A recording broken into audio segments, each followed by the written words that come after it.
안녕하세요, 여러분. 네, 제가 잠깐 기도하고 오늘 말씀 증거하는 시간 갖겠습니다. 하나님, 감사합니다. 하나님, 오늘도 우리가 하나님 앞에, 주의 말씀 앞에 섭니다.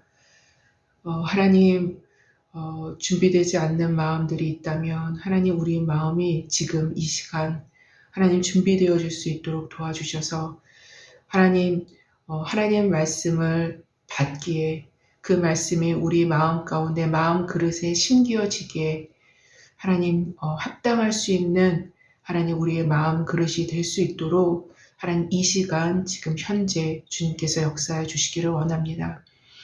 하나님 저는 말씀을 증거하지만 하나님 이거는 제 말씀이 아닙니다. 하나님 또한 주님께서 사명을 주셔서 이 자리에 섰습니다. 하나님 항상 어떻게 할 줄도 모르는 채 하나님 어떻게 하나님 아버지 설교를 시작할 줄도 모르는 채 아버지 항상 두렵고 떨리는 마음으로 섭니다. 주님의 말씀 앞에서 하나님 저 또한 듣습니다. 하나님 저 또한 하나님 제 마음을 주님의 말씀으로 비춰지기를 원하는 마음에서 섭니다. 하나님 우리 가운데 주께서 함께하여 주시사 하나님 주님이 이 자리에 임하시고 하나님 주의 말씀이 말씀되게 하시는 분이 당신뿐이 없사오매 오직 주님만을 의지하여 하나님 아버지 우리가 이 예배를 드리고자 합니다.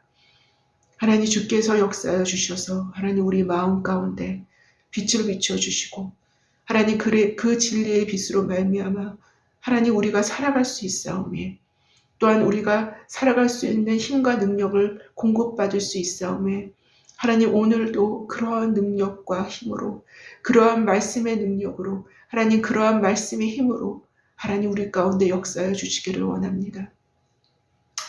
하나님 저는 온전히 숨겨주시고 주님 말씀만이 증거될 때 그러한 모든 일들이 있을 수 있겠사오니 하나님 온전히 주님만이 드러날 수 있는 시간이 되게 해주시고 주님만이 영광 받을 수 있는 시간이 될 수 있도록 주님 역사하여 주시기를 원합니다. 하나님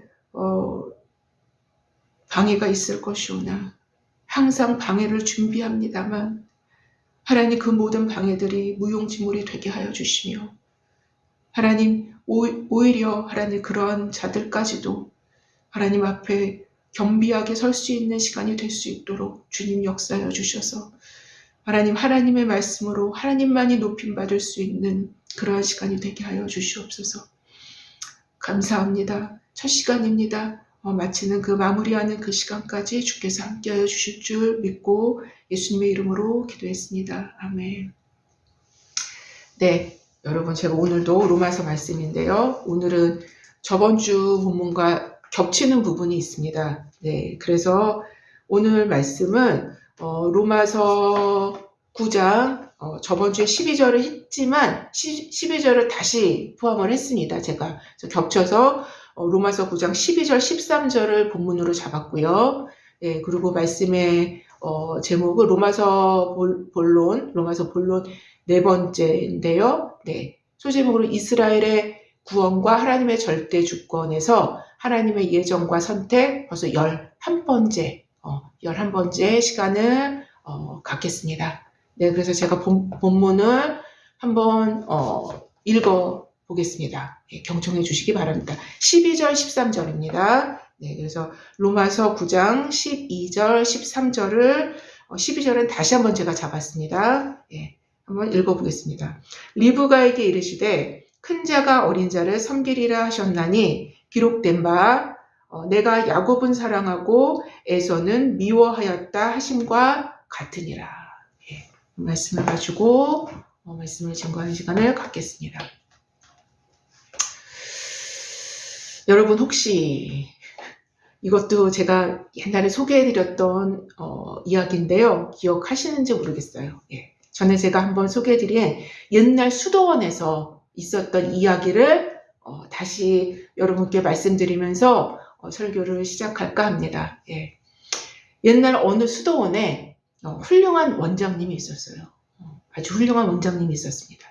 그는 많은 제자 중에서 특히 한 아이를 아주 지극히 사랑했다고 합니다. 예.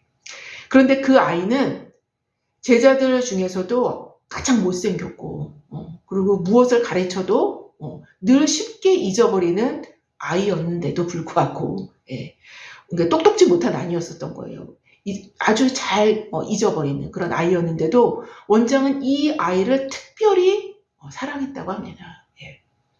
그러니 다른 제자들의 불만이 대단했겠죠.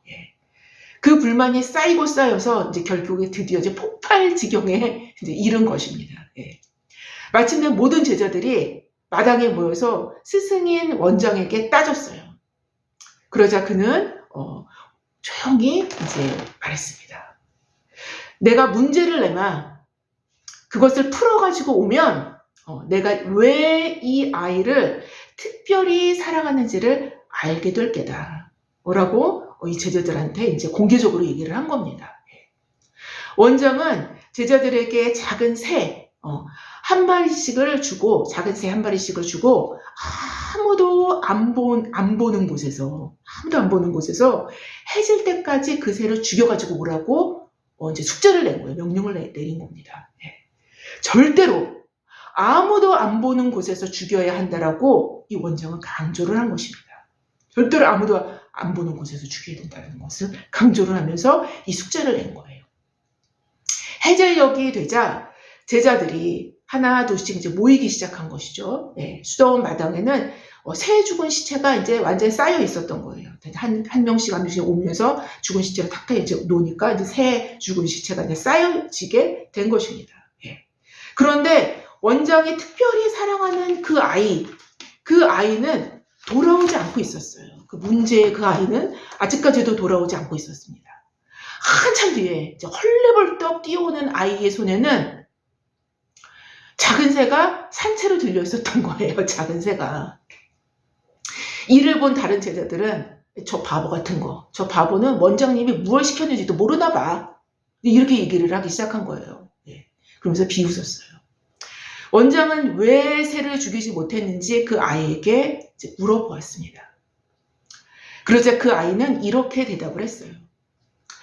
원장님께서는 아무도 안 보는 곳에서 새를 죽이라고 하셨잖아요. 그런데 아무리 조용하고 으슥한 곳을 찾아보아도 하나님은 보고 계셨어요. 그래서 새를 죽일 수가 없었습니다. 이 이야기를 여러분 중 다시 들으시는 분도 계시겠고 처음 들으시는 분도 계실 텐데요. 여러분의 생각이 어떻게 이끌려지게 되었나요? 이 이야기를 들으시면서. 그 마음에 하나님으로 가득 차 있는 이 아이에게는 그 어느 곳에서도 그는 하나님의 현존을 직감하고 있었음을 보게 됩니다.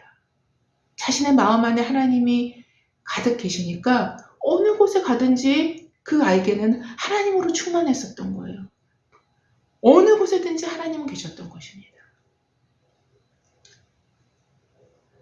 그 아이에게는 이 세계의 어느 곳, 어느 장소에도 하나님을 직감할 수 있는, 그것도 매우 강하게 직감할 수 있는 영의 감각을 지니고 있었던 거예요.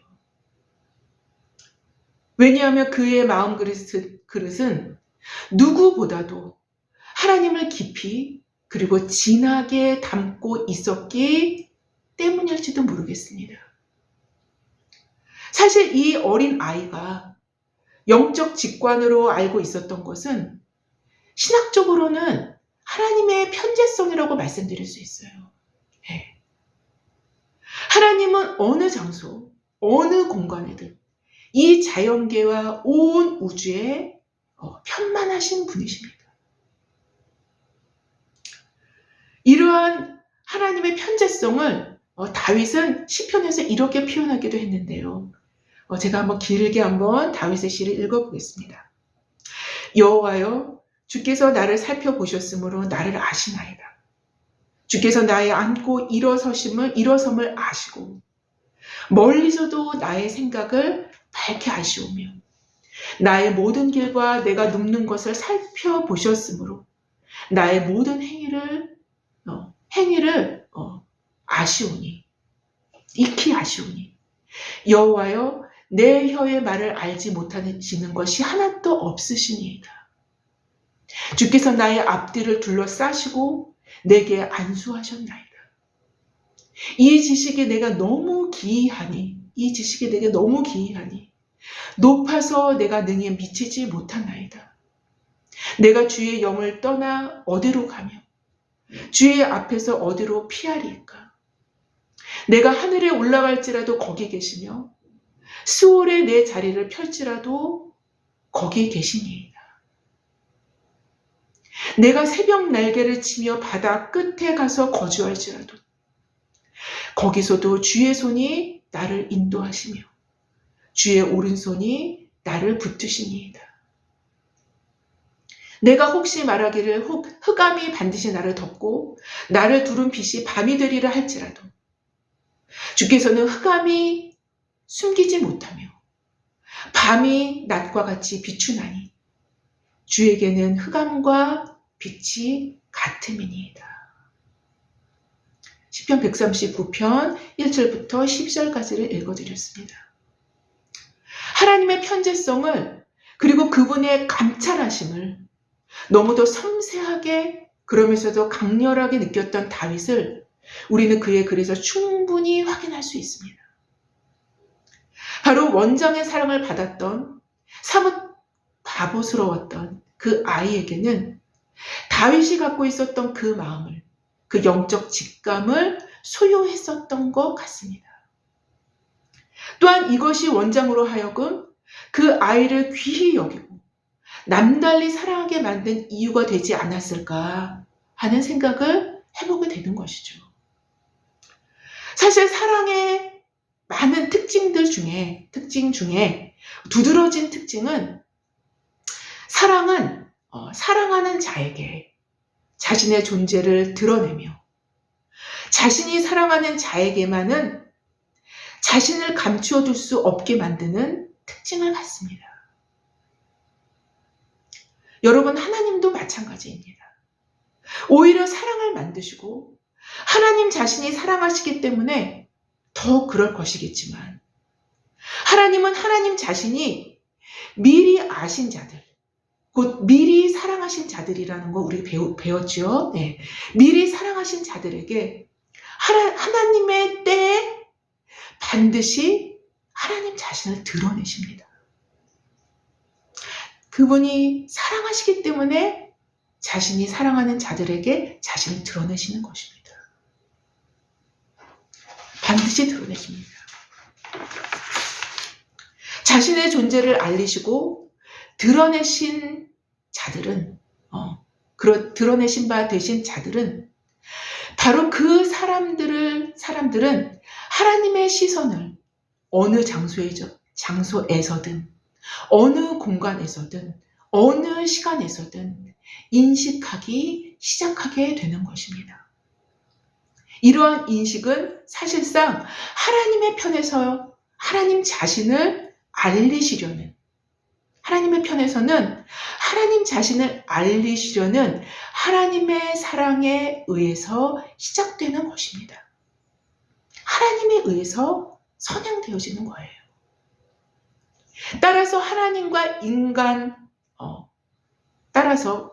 바로 전에 인간은 단지 하나님 자신을 우리에게 알리시려는 하나님의 능력으로 인하여 인간의 인식체계 안에서 접수되어지는 것입니다. 인간 입장에서 본다면. 인간은 단지 하나님 자신을 우리에게 알리시려는 하나님의 그 능력으로 인하여, 하나님의 그 사랑의 능력으로 인하여 인간의 인식체계 안에서 그 사랑의 능력이 접수되어지는 거예요. 인간 안에서. 따라서 하나님과 인간 사이의 관계성 안에서 사랑은 전적으로 하나님에 의해서 시작되는 것입니다. 전적으로.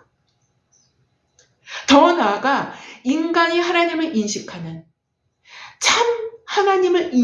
그러니까 참 하나님을 인식하는 거예요. 자기가 만든 하나님이 아니라, 인간이 만든 하나님이 아니라.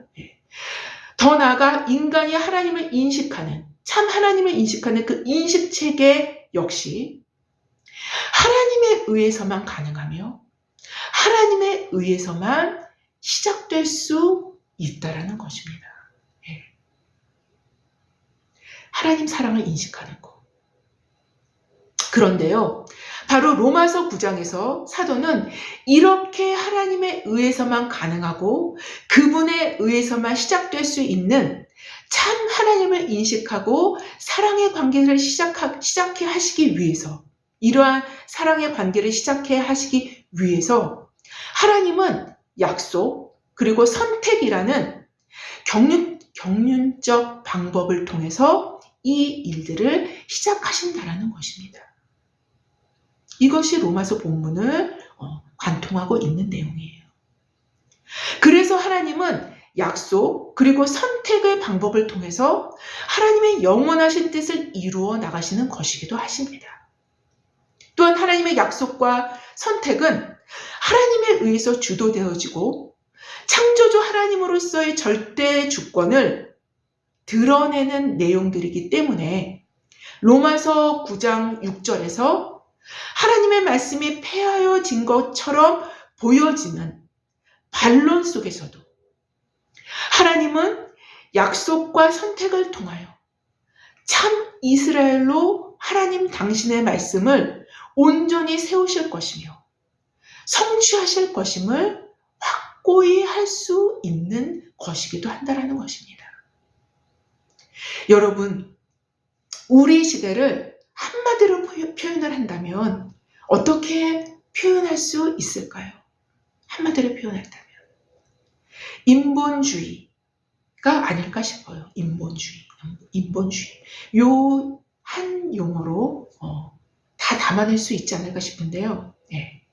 사람이 근본이 되는, 사람이 그 뿌리가 되는, 바로 사람이 그 사상의 근원이 되는 것이라는 것이죠. 예.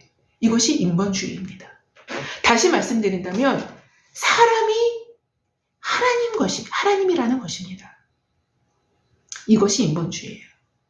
인간이 모든 것을 주도해 나가야 하기에 인간의 능력과 힘을 중요시할 수밖에 없으며, 당연하겠죠. 인간이 모든 것을 주도해 나가야 하기 때문에 인간의 능력, 그 주도해 나갈 수 있는 그 능력, 그 주도해 나갈 수 있는 그 힘을 중요시할 수밖에 없으며, 인간에게 능력과 힘을 주는 지식과 정보, 인간은 그 지식과 정보를 힘을 얻지 않습니까? 인간에게 능력과 힘을 주는 그 지식과 정보, 그리고 돈과 재물을 귀중히 여길 수밖에 없게 되는 것입니다. 이러한 인본주의는 정확히 하나님의 주권, 인간을 창조하신 하나님의 주대심과 대비됩니다. 네, 대비를 이루는 거예요. 제가 이 말씀을 드리는 이유는 로마서의 9장, 10장, 11장 부분, 예, 물론 로마서 전체에 몇 면이 흐르고 있기도 하지만 특별히 로마서 9장, 10장, 11장 부분에서 아주 선명하게 강조되는 것은 하나님의 절대적 주권과 하나님의 하나님 되심이 있기 때문인데요. 만약 여러분 중에 누군가가 인본주의적 관점으로 하나님의 절대 주권, 그리고 그분의 선택과 예정을 보게 된다면 반드시 부딪힐 돌에 부딪힐 수밖에 없게 된다는 것입니다. 성경은 인본주의가 절대로 아닙니다. 반드시 부딪히게 돼요. 왜냐하면 사람이면서도 그 시각과 관점으로는 하나님이 되어 있기에 자기 하나님의 시각에서, 이제 자기가 하나님이 된 거죠. 자기 하나님의 시각에서 절대 타자이신 하나님이 불공정하게 보여질 수밖에 없기 때문인 거예요. 따라서 성경은 인본주의적 관점으로는 걸려 넘어지는 덫이 될 수밖에 없기 때문인 것입니다. 성경은. 특별히 로마서의 패러다임은 더욱더 그렇습니다. 로마서의 패러다임은 인본주의적 관점과는 완전히 상반된, 완전히 대비적인 모습을 완전하게 드러냅니다. 이게 로마서예요. 우리가 저번 주에 살펴본 본문에서 또한 여실히 확인할 수 있지 않았었습니까? 그 자식들이 아직 나지도 아니하고 무슨 선이나 악을 행하지 아니한 때에 택하심을 따라 되는 하나님의 뜻이 행위로 말미암지 않고 오직 부르시는 이로 말미암아 서게 하려 하사 라고 로마서 9장 11절에 이렇게 기록되고 있었지 않습니까? 예. 인간의 출생 이전에, 그러니까 어떤 인간의 열심과 행함과는 상관없이 오직 택하심을 따라 되는 하나님의 뜻만이 서게 된다는 것을 분명히 하기 때문인 것입니다. 그것을 완전히 딱 못 박아서 분명히 합니다. 아예 인간의 주도권을 애초부터 차단합니다. 인간의 주도권을 애초부터 차단해요. 처음부터 마지막까지 하나님께서 친히 주도하시는 하나님의 절대 주권이 그 자리를 뚜렷하게 차지합니다. 하나님의 절대 주권 하에 그분의 택하심은 아브라함의 배다른 형제에게서 뿐만 아니라 이스마엘이죠. 이삭과 리브가의 동일한 부모 하에 쌍둥이 아들들 사이에서도 이것이 나타나게 된다는 것입니다. 그리고 오늘 본문인 로마서 9장 12절 13절은 이렇게 이어서 기록합니다. 리브가에게 이르시되 큰 자가 어린 자를 섬기리라 하셨나니 기록된 바 내가 야곱은 사랑하고 에서는 미워하였다 하심과 같으니라. 어떻게 보면 굉장히 극단적인 내용입니다. 하나님은 쌍둥이 두 아들 중 어린 자를 택하신 것입니다. 장자를 택한 게 아니라는 거죠. 여러분, 저는 알레고리적 해석을 그리 좋아하는 편은 아닌데요. 이 부분에서는 이러한 해석도 성경의 주요한 의미를 담아낼 수 있을 것 같기에 한번 이러한 설명을 해보겠습니다. 여러분, 제가 몇 주 전 설교 때 마음의 가난과 심령의 가난과 구원을 매우 깊은 연관성이 있음을 말씀드린 적이 있습니다. 하나님은 높은 마음보다 가난한 마음에 자신의 보좌를 두시는 분이시기 때문이시며 큰 자보다 작은 자를 살피시는 그에게 긍휼을 베푸시기를 즐거워하시는 분이시기 때문이신 것입니다. 아마도 큰 자 에서는 성격도 좋고 아버지 이삭의 사랑을 받을 만한 여러 가지 인간적인 측면이 있었을 것입니다. 굉장히 인간적인 측면으로서는 에서가 더 훌륭했을지 모르겠어요. 그 인간적인 성품이나 그런 모든 면에 있어서는. 그러나 하나님의 선택은 어린 자에게 있었던 것입니다. 작은 자에게 있었다는 것이죠. 하나님의 선택은 인간적인 어떠함에 있지 않았습니다. 이 하나님의 선택은 이들이 아직 나지도 아니하고 무슨 선이나 악을 행하기도 전에 택하심을 따라 하나님의 뜻이 그들 중에 결정을 한 것입니다. 그들 중에서. 그들 중에 한 명을 택하신 것입니다. 여러분, 인간은 예수 그리스도조차도 육신적으로 육신의 눈으로 바라볼 수 있는 것이 인간의 시각입니다. 예수 그리스도조차도 육신의 눈으로 바라볼 수 있게 하는 것이 바로 인간적인 눈인 거예요. 인간적인 시각인 것입니다. 인간적인 판단과 육신의 생각은 오히려 참된 것을 보는 시력을 약화시킵니다.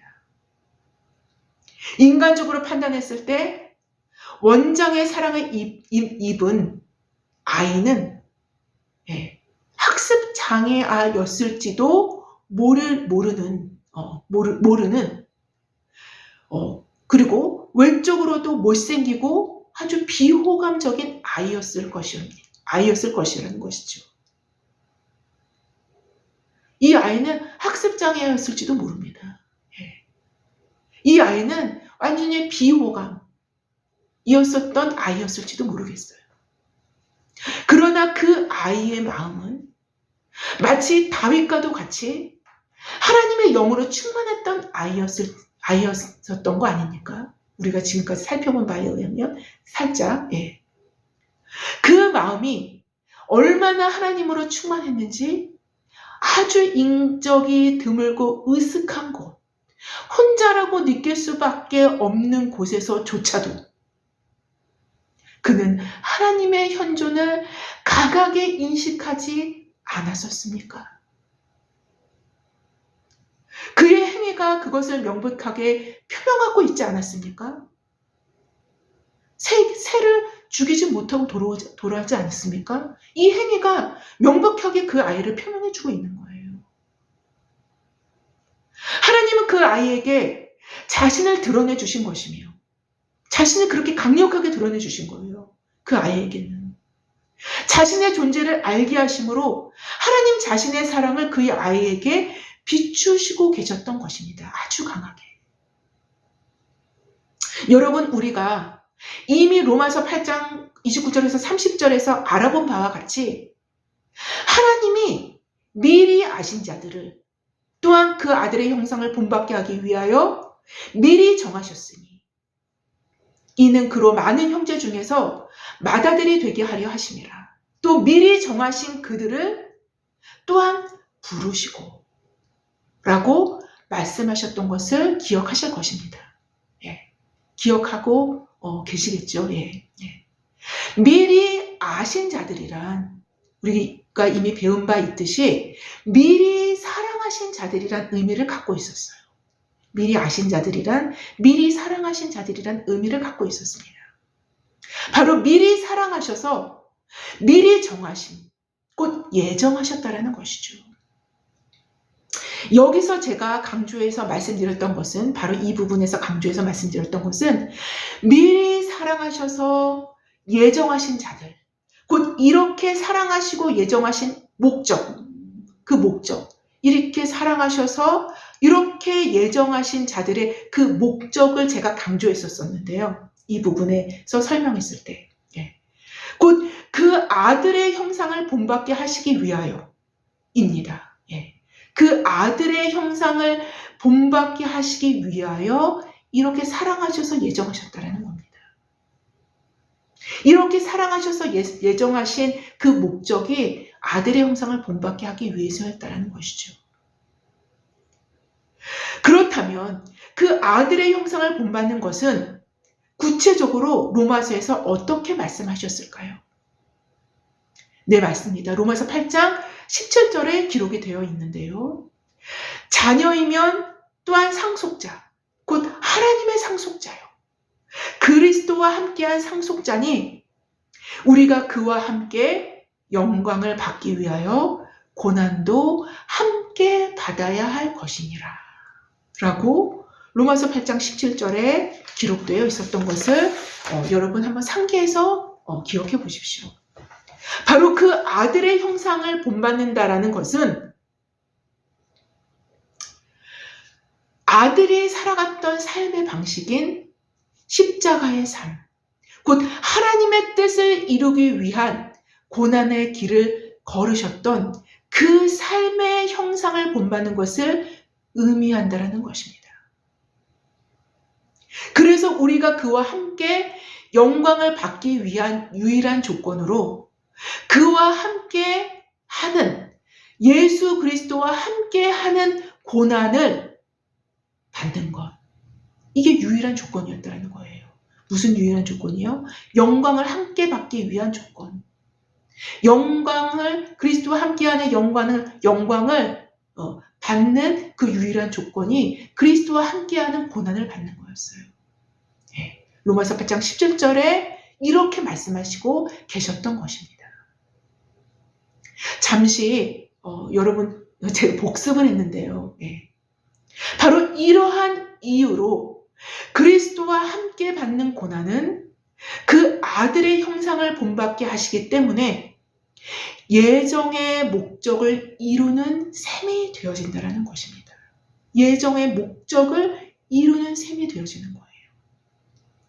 따라서 현재 그리고 마지막까지 그리스도와 함께 받는 이 고난에 동참하는 것, 자체가 하나님의 선택된 자, 예정된 자임을 표징하는 하나의 표징이 될 수 있게 한다는 것입니다. 이것을 말씀드렸던 거예요. 여기서 한 가지 덧붙인다면 미리 아신 자들, 곧 미리 사랑하신 자들을 그 아들의 형상을 본받게 하시기 위하여 미리 정하셨으니 라고 로마서 8장 29절 상반절에 말씀하셨듯이 미리 정하심, 곧 택하심, 이전에 하나님 마음 가운데 일어났던 것은 미리 아신 자들, 미리 사랑하신 일, 바로 그 일이 하나님 마음 가운데 일어났던 것입니다. 이와 같이 사도는 본문 12절에서는 어린 자를 택하셨던 그 택하심을 말씀하시고, 그 다음 13절에서는 그 택하심에 앞선 미리 사랑하심을 기록하고 있는 것입니다. 그 택하심의 원인이 되는 것이죠. 그 택하심의 원인이 되는 것을 13절에 기록하고 있는 거예요. 기록된 바 내가 야곱은 사랑하고 라고 13절은 시작합니다. 인간의 어떠함이 아니라 인간의 어떠한 내재적 가능성을 보고 그것을 담보로 해서 그 요소로 인하여 사랑하고 택하신 것이 아니라 하나님의 절대 주권적이고 일방적인 사랑하심으로 택하심을 받은 것을 말씀하시고 계신 것입니다. 이어지는 13절 하반절에서는 인본주의적 시대에 사뭇 어울리지 않는 내용이 등장하는데요.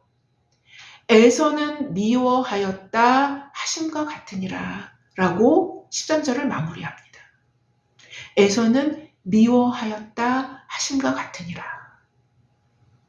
이러한 표현은 우리를 놀랍게 할 수 있는 표현이나 하나님의 분명하고 선명한 택하심, 특정 교류를 표현해내기 위한 비교법상 표현으로 볼 수 있을 것입니다. 의미상으로 본다면 에서보다는 야곱을 하나님 앞에 더욱 앞서 세우셨다라는 것을 의미합니다. 그렇게 표현되고 있는 것입기 이 미워한다라는 의미에서. 사실 오늘 본문인 로마서 9장 13절은 사도가 말라기 1장 2절과 3절에 걸쳐 있는 말씀을 인용한 것인데요. 말라기에서는 야곱을 대표하는 이스라엘과 에서를 대표하는 에돔 족속 사이에서 일어났던 역사적인 그리고 민족적인 갈등 속에서 하나님의 특별한 사랑을 입은 이스라엘이 하나님의 사랑을 깨닫지도 못하고 점점 불신앙과 불순종이 자리로 치닫는 이스라엘의 상태를 고발하는 가운데 기록된 것이라고 할 수 있습니다. 그럼에도 본질적으로는 하나님의 택정하심을 아주 명쾌하고 극명하게 아주 대비적인 효과를 사용해서 비교법적인 것을 사용해서 극명하게 말해주고 있는 표현이기 때문인 것입니다. 표현이기도 하는 것인데요. 곧 큰 자 에서보다 어린 자 야곱을 하나님 앞에서 먼저 앞세웠다라는, 먼저 구별했다라는, 먼저 구별해서 사랑했다라는 그 구별성을 드러냅니다. 예수님은 누가복음 14장 26절에 이렇게 말씀하셨어요. 물은 내게 오는 자가 자기 부모와 처자와 형제와 자매와 더욱이 자기 목숨까지 미워하지 아니하면 능히 내 제자가 되지 못하고 라고 말씀하셨어요. 그걸 미워한다라고 표현을 합니다.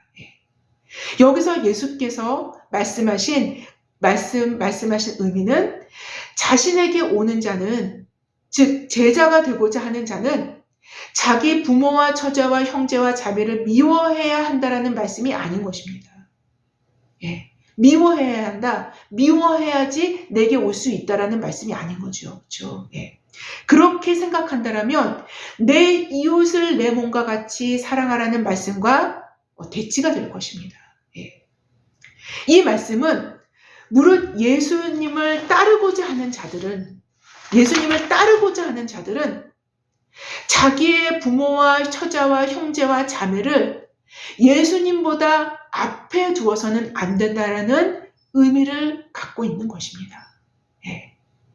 더 나아가 자기 목숨조차도 예수님보다 앞에 둘 수 없다라는 것을 말씀하신 것입니다.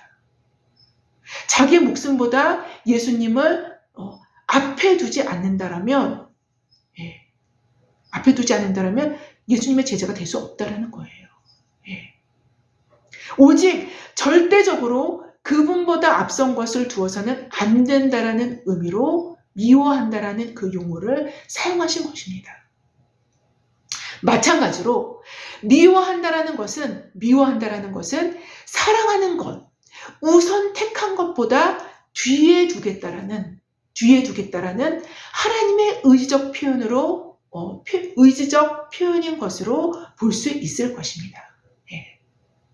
그러나 여러분, 제가 지금까지 말씀드렸듯이 하나님께서 사랑하신 것, 그래서 예정하심을, 택하심을 받았다라고 하여 삶이 더 잘 풀리고 모든 것이 잘 되고 순적한 그리고 높은 길, 남들이 부러워하는 삶을 산다라는 의미가 결코 아닌 것입니다.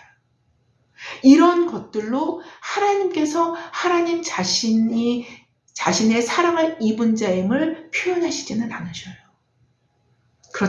그렇지 않다라는 것입니다. 만약 그렇다면 어떻게 자신의 십자가를 지신 아들의 형상을 본받을 수 있겠습니까? 사실 이것이 예정의 목적인데 말입니다. 사실 이것이 택하심의 목적인데 말입니다. 반드시 기억해야 할 것은 성경은 우리에게 말씀하시고 계신 것은 하나님께서 사랑하시는 것, 우선 선택하신 것들, 앞에 세우신 것들, 먼저 세우신 것들, 하나님 앞에 먼저 앞세우심을 받은 자들은 아들의 형상을 본받을 수 있는 상황을 끊임없이 이들을 위해 만들어 나가신다는 것입니다. 그래야 아들의 형상, 아들이 살아갔던 삶의 방식이었던 십자가의 삶의 형상을 본받을 수 있게 되므로 예정의 목적을 이룰 수 있기 때문인 것입니다. 수도원에서 원장의 사랑을 받았던 아이가 아이들의 세계에서 다른 아이들보다 높임을 받았거나 인기가 좋았거나 부러움의 대상이 되었던 것은 결코 아니었습니다. 오히려 그 아이의 어리버리함과 약간 덜 떨어지는 바보스러운 모습은 다른 아이들로 하여금 경멸의 대상이 되게 했고, 그럼에도 이상한 원장님의 이상한 사랑을 받는 것은 더욱 이들로 하여금 그 아이를 멸시하고 조롱하고 싶은 마음을 자아내게 했을 것입니다. 이 작은 아이의 입장에서는, 그들의 작은 아이들의 세상에서는 고난받는 작은 아이였을 것임은 분명하지 않습니까? 이러한 작지만 작지 않은 고난은 어쩌면 어릴 때부터 아들의 형상을 본받게 하기 위한 하나님의 섭리 속에 있었던 것일 수도 있을지도 모르겠습니다. 그의 마음, 곧 그 마음에 하나님 자신을 알리시고 그로 하나님의 현존을 어디에서나 어느 때에나 직감할 수 있게 했던 것은 바로 하나님의 섭리를 보여주는 표징이 아닐 수 없을 것입니다. 하나님의 심도 있는 사랑은 그 사랑의 깊이는 십자가에서 분명하게 드러나고 확인되었습니다. 여러분 자신이 하나님의 택함 받은 하나님의 자녀임을 확신하십니까? 확신하십니까? 그 확신이 참된 믿음이라면,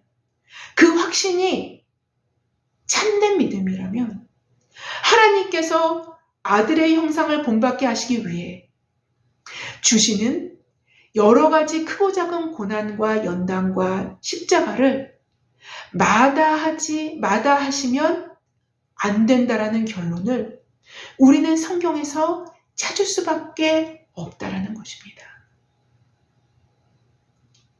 그렇기 때문에 역으로 우리는 그리스도와 함께하는 고난을 통해서 우리가 미리 하나님의 사랑을 받은 예정된 자들임을 우리 안에서부터 확증받을 수 있게 되기 때문인 것입니다.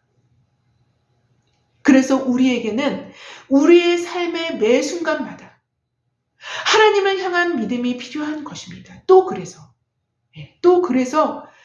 그런 이유에서 하나님을 향한 믿음이 또다시 필요한 거예요. 믿음이 없이는 그 길을 갈 수 없고, 그 길은 하나님에 의해서만이 가능한 길이기 때문일지도 모르겠습니다. 만약 이 믿음의 길을 벗어나지만 않는다라면,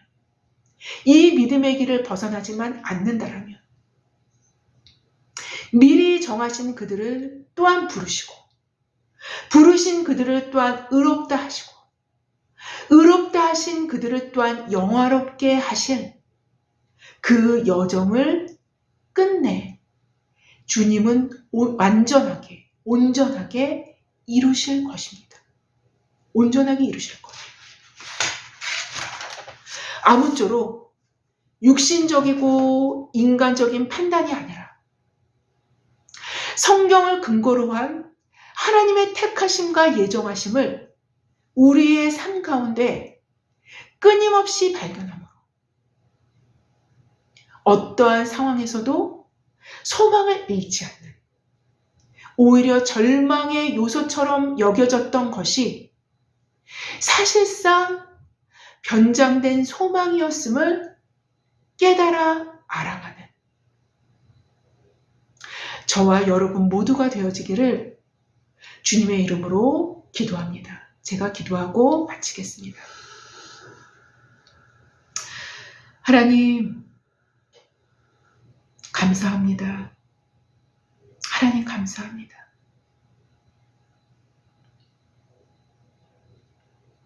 하나님의 섭리 가운데, 하나님의 예정하신 가운데, 하나님의 택하신 가운데는 하나님 이러한 모든 것들이 들어있습니다.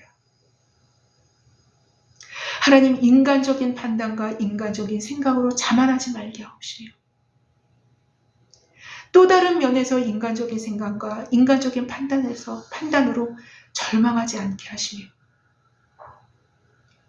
하나님, 오히려 인간적으로 절망적인 모습들 속에서, 인간적으로 나약한 모습 속에서 오히려 그 깊은 곳에 하나님의 택하심과 하나님의 부르심이 숨겨져 있다라는 그 하나님의 놀라운 경륜 가운데 우리가 하나님의 눈으로 하나님 이 모든 것들을 바라볼 수 있는 그러한 놀랍고 새로운 시각을 우리 가운데 허락하여 주시사 하나님 안에서 우리가 기뻐하며 고난 가운데 즐거워할 수 있는 그러한 우리의 모두가 될 수 있도록 하나님 우리의 눈을 열어주시기를 원합니다. 하나님의 예정의 비밀 가운데, 하나님의 택하심의 비밀 가운데 이러한 모든 것들이 숨겨져 있음을 우리가 기억할 때 하나님 그 공의로우신 하나님 앞에서 하나님 그 선하시고 사랑하신 놀라운 사랑으로 우리를 품고 계신 그 하나님 앞에 우리가 겸손해질 수 있고 그 겸손으로 말미암아 더 깊은 기쁨을 누릴 수 있는 그러한 우리 모두가 되어줄 수 있도록 주님 역사하여 주시기를 원합니다. 감사하며 예수님의 이름으로 기도했습니다. 아멘. 감사합니다.